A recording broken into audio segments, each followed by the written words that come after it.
Well, what is happening, everybody? This is the Maine Hockey Report, brought to you by the Hockey Podcast Network. I'm your host, Benjamin Kennedy, coming to you here from my studio this beautiful Saturday morning, guys. The sun is out, the birds are chirping, and we've got Stanley Cup playoff hockey starting this afternoon. Guys, I cannot wait. Let's take a look at that slate of games that kicks us off this afternoon. Down in Carolina, it is the Ottawa Senators taking on the Carolina Hurricanes. That's a 3 p.m. puck drop there, followed by the Dallas Stars and the Minnesota Wild. They're down in Dallas, 5:30 for them. And then at 8 p.m., the Battle of Pennsylvania, the Philadelphia Flyers march into Pittsburgh to take on Sidney Crosby and the Pittsburgh Penguins. Going to Sunday, another slate of games here. The Kings and the Avalanche get things kicked off at 3 p.m. Eastern Time, followed by the Canadiens and the Lightning down in Tampa at 5:45. It's the Bruins and the Sabres at 7:30 from Buffalo. Should be a raucous crowd there out in Buffalo. Those fans have been waiting a long time for playoff hockey. And then at 10 p.m. tomorrow night, it is the Utah Mammoth and the Vegas Golden Knights. So it should be a fun slate of playoff hockey here to get us kicked off this weekend. Like I said, guys, I cannot wait for all of these matchups. So many little intriguing stories about each one of these. I think this first round has a chance to be absolutely epic, absolutely amazing. Cannot wait. We're going to take a quick look at each one of these series. I'm not going to do a deep dive. If you do want a deeper dive, at least on the Buffalo-Boston series, go back from a couple days ago where me and Maine Mariners Mike Keeley did about an hour-long session talking about that series. If you haven't watched that video, go check that out. And a big thank you once again to Keels for joining me there on that hour. Well, let's go out west, everybody. Let's start there. Let's take a look at Colorado and LA. This might be potentially the most lopsided matchup of the ones we're going to talk about here. In the season series between these two teams, Colorado dominated, won all 3 games. And when you look at some of these metrics, and we're not going to read off every single one of those, it's pretty lopsided once again. Colorado led the league in so many different categories throughout the year. They kind of ran away and hid for most of the season. I think they had 2 losses at the 30-game mark. I mean, it's just nuts, just bananas what they did. But goals for, they led the league 3.63. They led the league in the PK at 84.6. Oddly enough, their power play was not all that great, which is kind of funny when you think about the players they have. They were only ranked at 27th in the league. For LA, good on them for, getting in. I mean, I think we got to kind of Christmas time. It didn't look good for them. They really had to battle down the stretch. That Pacific Division we know was a little bit weak, but they did enough to get in. When you look at them on paper, though, it's kind of like not a great story, but they are coming in, playing some pretty good hockey. Again, having to play really well to just make it in. And I'm just so happy for Kopitar. Of course, their star, their legend, who this is his final year. And the fact that he gets at least this bit of a playoff run to sign off is awesome for him. It would have been really kind of tragic if he didn't make the playoffs in his final season. Some of the team leaders here, of course, we know Nate MacKinnon for Colorado, all-world, one of my favorite guys. Had just a phenomenal season, 53 goals, 74 assists for 127 points. And Adrian Kempe for LA, 36, 37, and 73 for him. Goaltending, again, kind of a good story here for Colorado. Wedgwood really taking the bulk of the net, had a 9.21 save percentage, a 2.02 goals against average, 31 wins for him. And in net for LA, it's Darcy Kuemper, 8.91 save percentage, a 278 goals against, and 19 wins. And looking at this matchup with Colorado and LA, I really think it is very one-sided, very lopsided. I don't give the Kings a whole lot of a chance here. I just think that, Colorado's too deep. I think their goaltending's too good, and they have, I think, the 2 best players in this series with MacKinnon and Makar. So I do have the Avalanche winning this series 4-0. I'm not even giving LA a game here. I think they'll play tough and they'll play hard, but they are just going to be completely outmatched. Let's move on to Dallas and Minnesota. The battle of the old North Stars here. I think this is going to be an extremely fun series. Might be my favorite one here on the books. When we look at the season matchup with these two teams, Dallas was 2-1-1, Minnesota 2-2. So Dallas getting that one extra point there on them with that overtime loss. But looking at some of these metrics, this is an interesting series where both teams can score. They both have high-end talent, ranking 9th and 10th in goals for, Dallas being number 9 and Minnesota number 10. Looking at the power play as well, both very, very strong power plays, both in the top 3 in the league. Dallas was at 28.6%, good for second. Minnesota 25.2, good for third. And like I said, just stars all over the map here in this series. Jason Robertson really led the way for Dallas this year, 45 goals, 51 assists for 96 points. And it is Kapirzov for Minnesota. Just a phenomenal player, 45 goals, 44 assists for 89 points for him. Now, early in this series, it is going to be interesting. Dallas will be missing Roope Hintz. They're talking about at least the first 2 games, and we know how these injuries can go. This could sneak into, maybe 3 games, maybe 4 games, but he's an absolutely huge part of this group. And in a series that I think is going to be very, very tight and very, very physical, to miss a guy like that could weigh heavy. And we also know that MacKinnon for Dallas looks like a game time decision, at least at the time of this recording. So, we'll see how this one goes. I'm just hoping for 7 games, man, because these are 2 teams that really don't like each other. Looking at the net, it is Jake Ottinger for Dallas. He had an .899 save percentage at 2.59 goals against, 35 wins for him, playing in front of a very good club. And in Dallas, a little bit of a split net. Gustafsson got 28 wins and Wallstedt with 18 wins. Both having excellent years, though. Their net is perfect. Gustafsson, 9.04 save percentage at 269 goals against, and Wallstedt, a 916 save percentage, 2.61 goals against average for him. So really, you can kind of flip a coin in this one. Minnesota has, made it here so many times. I don't believe they've won a first round series. I don't think they've gotten to a second round in their existence. I do like Minnesota this year. I am picking them in this series. I just think the Hintz injury could really play. And I just think it's Minnesota's time, man. I just do, adding Quinn Hughes like they did and just the other stars they have. And I love Nick Foligno, old Bruin, of course, playing there with his brother Mark. I'm really going to be pushing for them. I do have Minnesota in 7. Give me 7 of those games, baby. Let's go. All right, now off to Vegas, the city that never sleeps. Vegas and the Utah Mammoth making an appearance in the playoffs. This was one of my teams one of my favorite teams to watch this year, and I think I had noted them early on of a team that I'm going to be kind of cheering for and felt like could make the playoffs, and here we are getting into the wild card. And Utah actually had the better of the play. They played 3 times this year, winning 2 of those for Utah. Utah 2-1. Vegas 1-2. We know some of these players already for Vegas. Obviously, Jack Eichel, 27 goals, 63 assists for 90 points. Of course, they have the veteran Mark Stone. Of course, Mitch Marner from Toronto, obviously a big splash that they made last season or this summer, I should say. And going to be really curious to see what he can do in the playoffs because we know all the Toronto fans always love giving him just a pile of crap. And, just for that, I kind of hope he goes off and has a heck of a series. Looking at goaltending here, it is Vejmelka, who was really the horse for Utah all season. .897 save percentage at 2.75 goals against, 38 wins for him. With Vegas, the net is a little bit of a, I don't want to call it a problem, but a little more up in the air. Schmid got 16 wins for them in that .893 save percentage of 2.59 goals against. And then, of course, the return of Hart. Connor Hart made his return to the NHL this season. .891 save percentage and a 2.71 goals against. Did get 11 wins. Hart, I believe, may be the game 1 starter. I haven't seen that, but I think that's what we were hearing. And that could be a vulnerable spot for Vegas if they don't clean up their defense. Their defense not as good as in years past. Of course, we know that John Tortorella took over that bench from Bruce Cassidy very, very late in the season. And, so far, so good for Torts there. This is another one where my heart's probably going to be cheering for Utah just because they're the new kid on the block. And of course, guy like Clayton Keller, who are so good for them this past season, 26 goals, 62 assists for 88 points. Love watching Keller play. Wish he was out east so we could see more of him.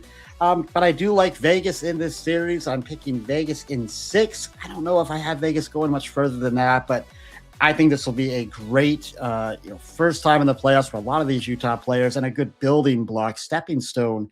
I just think the star power for Vegas is going to be enough to maybe overcome some of those deficiencies they have in net.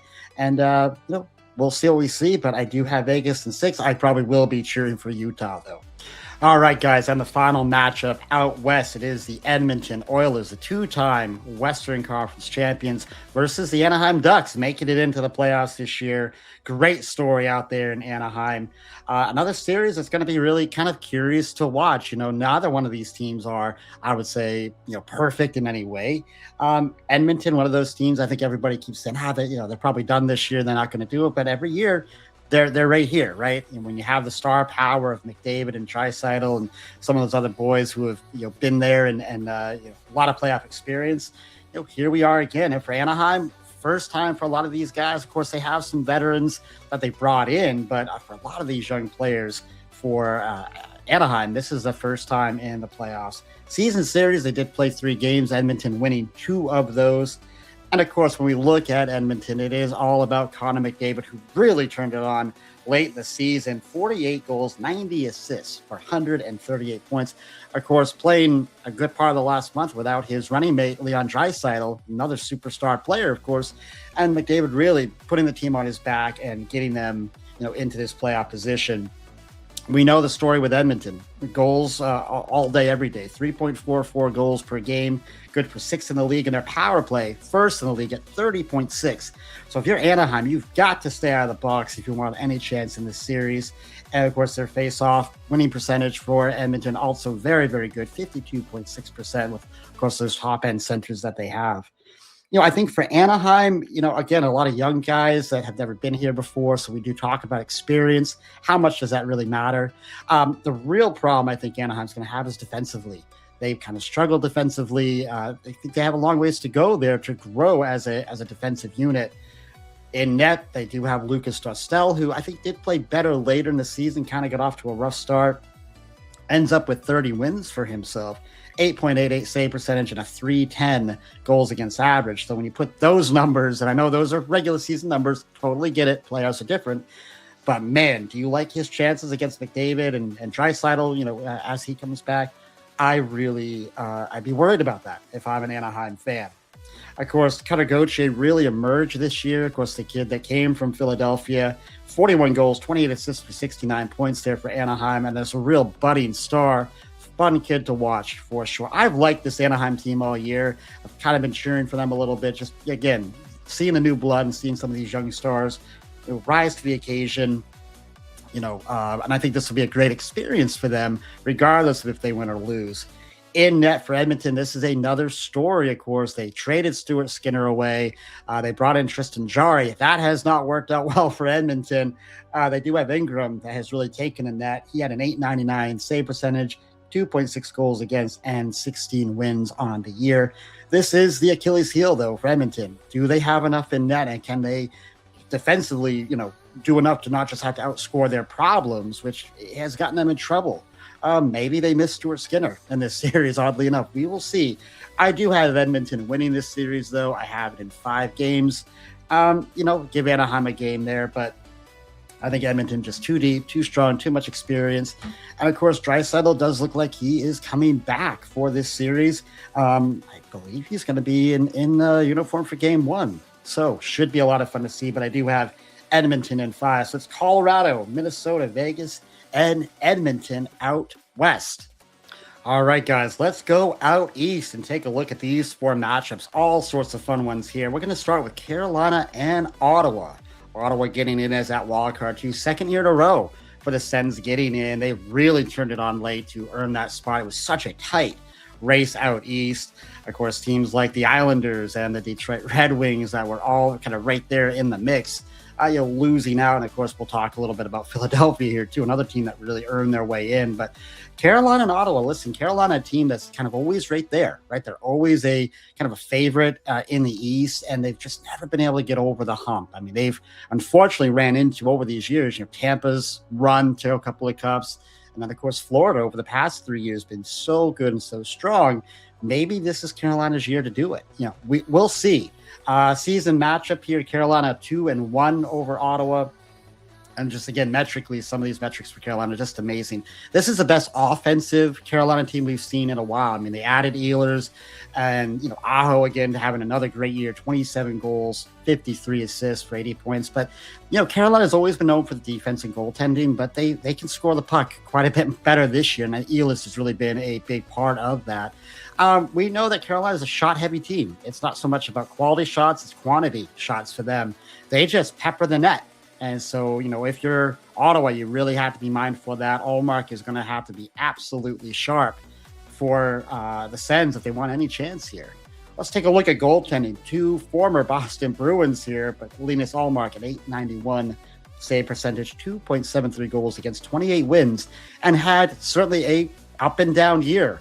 Some things going on off the ice that he had to deal with. And Brandon Bussi, of course, for Carolina, the former Boston Bruin prospect, actually played here for the Maine Mariners a few years back, really getting his first opportunity to take a job, and man, he ran with it.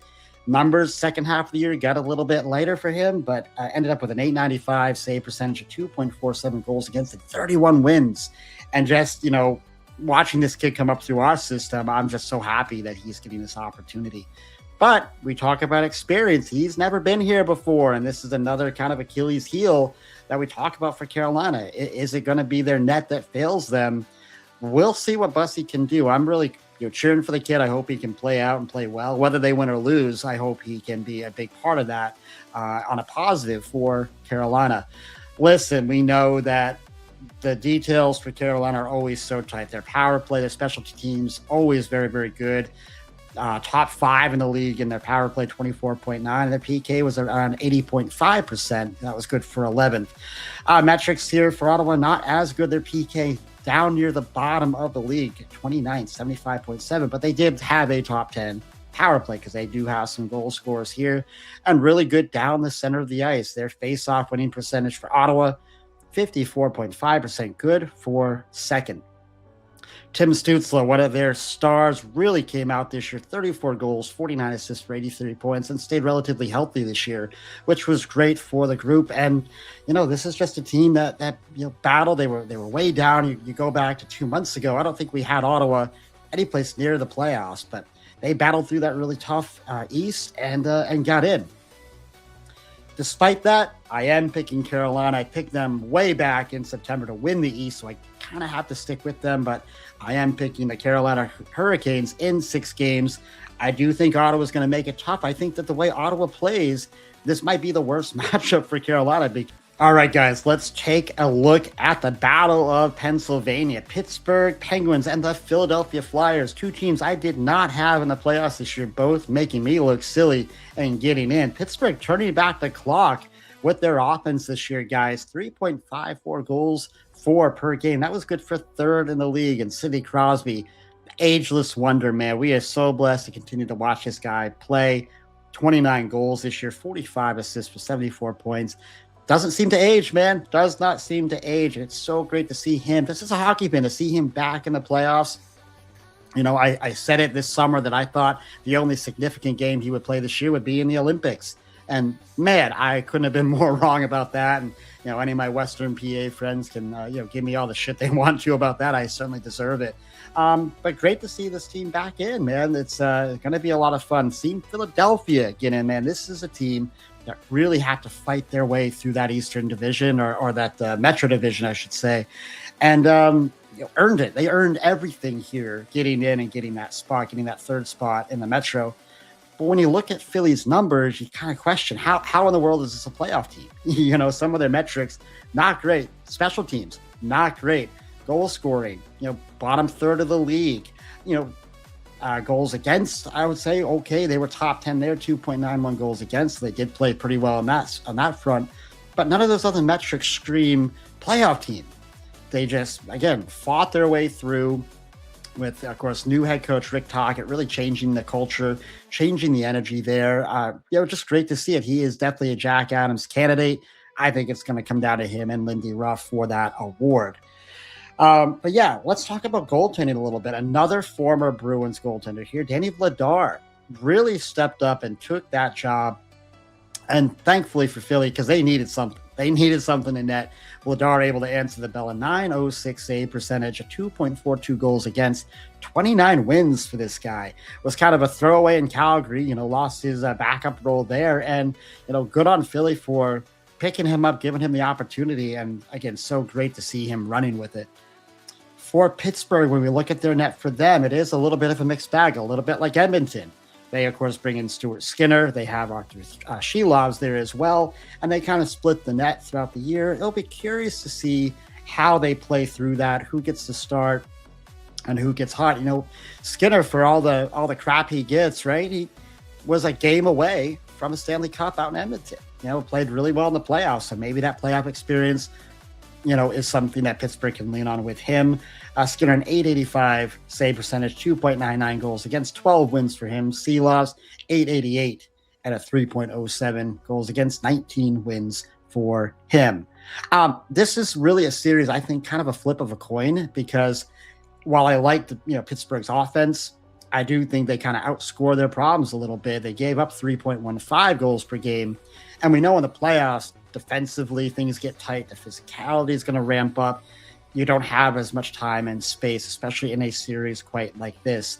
I think just because of the top-end talent, guys like Sig, guys like Malkin, I do give Pittsburgh just the ever so slight edge in this series. I have Pittsburgh in 7 games.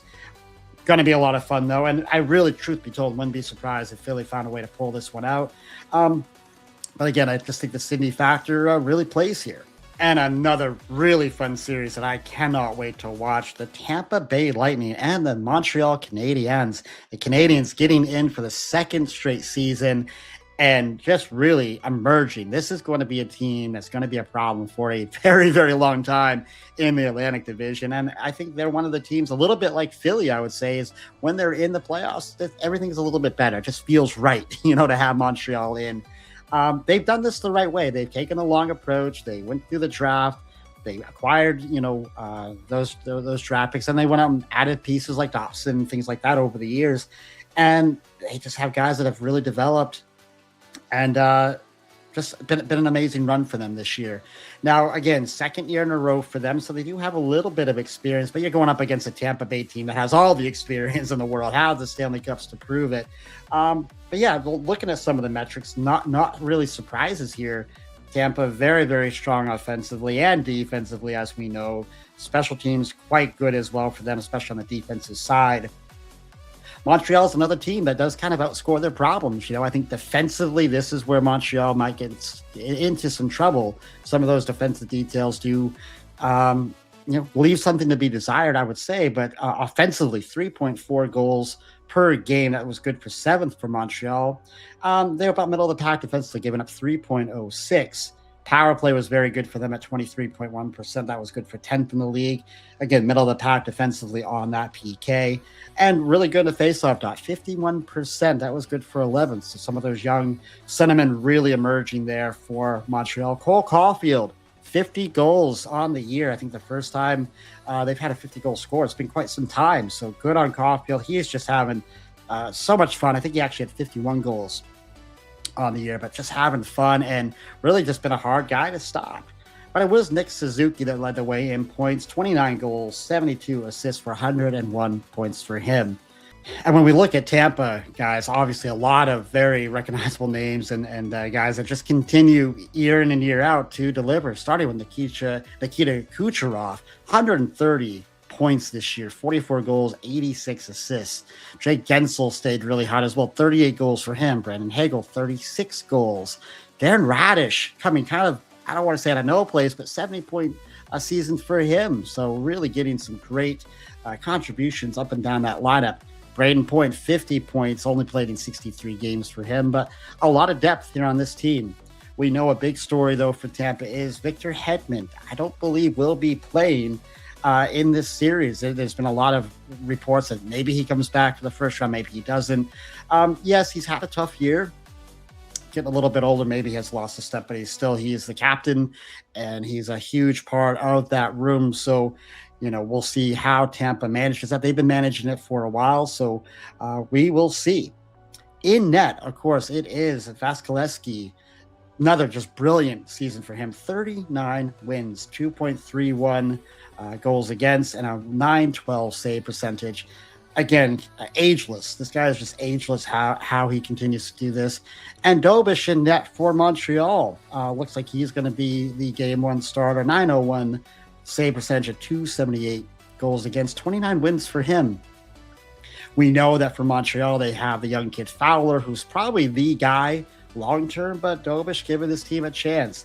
When I look at this, as much as I want to say, I'd love to see Montreal go on a run, it's hard to pick against Tampa and all that experience. Of course, what they have on the bench with John Cooper and that goaltending. I mean, goaltending and defense really play in a series like this, and I do think that Tampa will have the edge there. I'm giving this to Tampa in 6 games, but man, it could be a bloodbath. It could be a lot of fun. All right, and finally, the last series we're going to talk about, the Buffalo Sabres and the Boston Bruins. Buffalo returning to the playoffs after 14, 15 seasons, so good on them. Nobody had that happening this year. I mean, I kind of thought if they got in, it would be maybe a wild card situation. I think I had them 8th in the division, though, for my predictions. So good on them. Everything just kind of came together under Lindy Ruff. And again, just so happy for the team, so happy for that fan base. They get playoff hockey back out there in Western New York. This was a really good offensive team, though. Guys like Tage Thompson really emerged. 40 goals, 41 assists for 81 points for him. Alex Tuch, I believe, with 33 goals. A player we don't talk enough about, just had an awesome season. And for Buffalo, the goaltending got better. UPL, Okapeka Luukkonen, 910 save percentage, 2.52 goals against, and 22 wins. It was kind of a split net. Alex Lyon also played, quite well up until just recently, but really gets just some great goaltending out of that group. For the Boston Bruins, I would say a surprise as well. A lot of people didn't have them in either. I didn't have them in. I had them 6th in the division when we started the season, and they've done it kind of differently than what I would have expected. I didn't expect to see the offense that we saw out of this team this year. I expected this to be more about defense and goaltending. Now, goaltending was great this year. A big reason why Boston is here is because of goaltending. We'll talk about Swayman in just a minute. But offensively, guys, this team was just lights out. David Pastrnak, another 100-point season for him. Again, just continues to do it year in and year out. But it was the depth scoring for Boston that really kind of caught my eye. I mean, Pavel Zacha with 30 goals. You got 25 out of Arvidsson. You got 17 out of Lindholm, 15 out of Middlestat, 17 out of Fraser Mitten. Kustanitov with 15 goals. I mean, these are all the reasons why Boston got here. Of course, Keels and I talked about this a couple days ago, so if you want the deeper dive into the series, go check out that video. But I don't want to rehash it all here. Let's go back to Jeremy Swayman for a second. A 908 save percentage, 2.71 goals against, and 31 wins, and really was left out to dry so often by this team. We talked yesterday about Boston giving up a lot of high danger chances, and Sway, along with Korpisalo, really stood on their heads to keep this team in it. This is going to be a fun series. Two teams that obviously know each other very, very well. Season series here, it was 3-1 for Boston. A couple of overtime games in there as well. So going to be a lot of fun.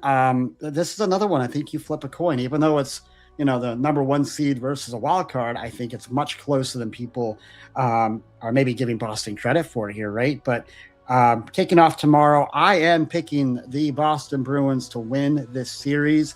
I have Boston in 6. I do think that home ice is going to be a really important thing for Buffalo. If they want to win this series, they got to win both games at home to start off. If Boston can get that split, and I think they will, Boston is so good at the Garden. That's going to be a tough place for Buffalo to play and get wins, but I do have Boston in 6.